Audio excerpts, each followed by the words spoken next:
We're joined today by Susanta Mazumdar, Portfolio Manager at Tribeca Investment Partners. Susanta, thanks for your time. Thank you. Thank you, David. You have a particular interest, or your fund has a particular interest in infrastructure in Asia. Can you talk to us about the last 5 years running the fund? How has the infrastructure environment changed in Asia? Yeah, thank you, David. I think last 5 years has been quite path-breaking and tumultuous because we have seen things like COVID, we have things like decarbonization agenda across various industries. So I think the most important change, number one, has been energy transition. People want to decarbonize the society, and energy transition is not a one-step stop. I think it is the most important human effort in last 150 years.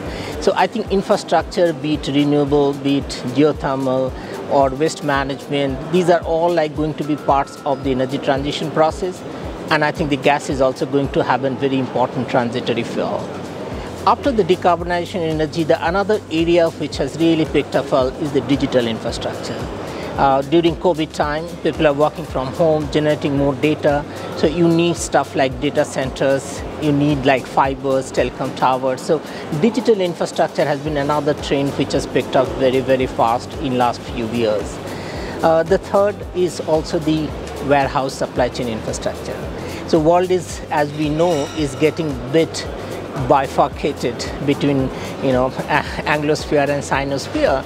People want to have from just-in-time to just-in-case kind of inventory. So we need more localized manufacturing, hence localized warehouses, more localized supply chain.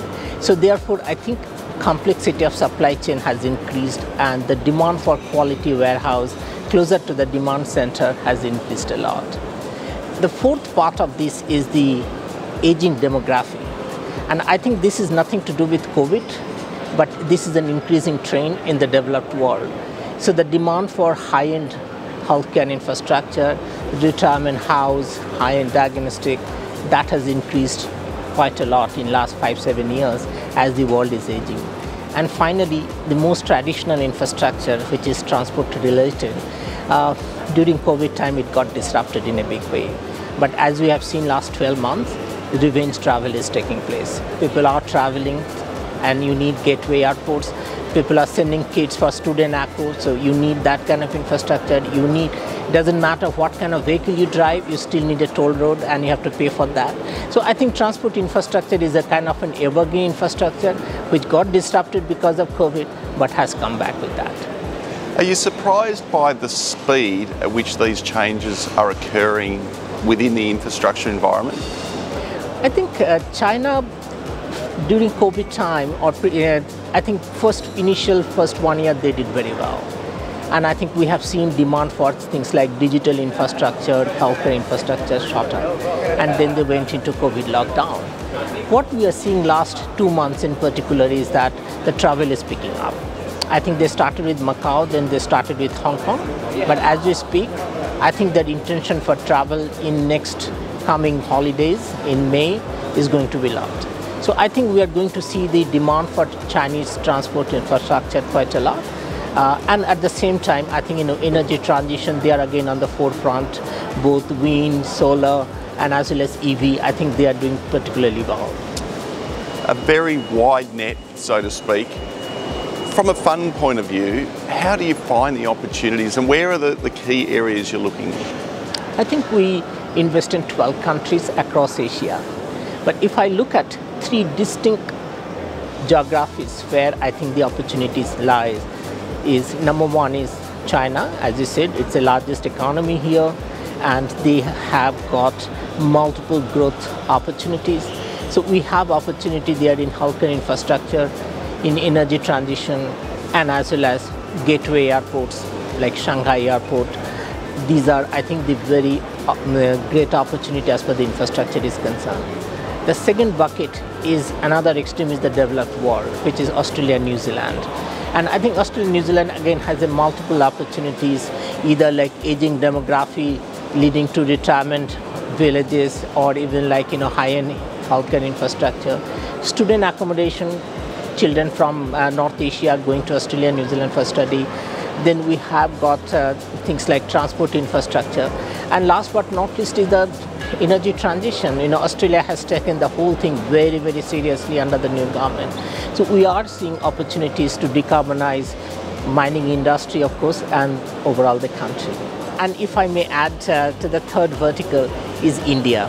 India, again, opportunity is very different set. It's an early stage. And India, I think the opportunities lies in the warehouse infrastructure, logistics, because it's still at a very preliminary stage. And it is going through the manufacturing growth story now. So warehouse infrastructure, I think, is a big one. And the other traditional infrastructure is there. Looking forward, let's jump ahead 5 years. What do you think the fund will be investing in 5 years' time? I think the beauty of this infrastructure is the 5 verticals are actually quite a long term. So if you look at, in a way, people will keep aging, and probably aging will accelerate, including China. So the demand for retirement house, demand for high-end diagnostic and tertiary healthcare infrastructure will remain. We see opportunities, things like in hydrogen, for example, in energy transition. I think hydrogen will play probably a very important role. Maybe nuclear power can come back. So because energy transition is such an overarching and long-term agenda, we probably need all kind of solutions, and some solutions which are not even there today. So that's definitely is going there.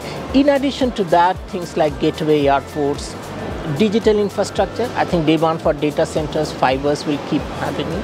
And warehouse, again, with the way we are seeing geopolitical rivalry, I think we'll see more and more localized manufacturing. As we know, Inflation Reduction Act in US needs more local manufacturing. So complexity of logistics and warehouses, I think the demand for that will keep rising.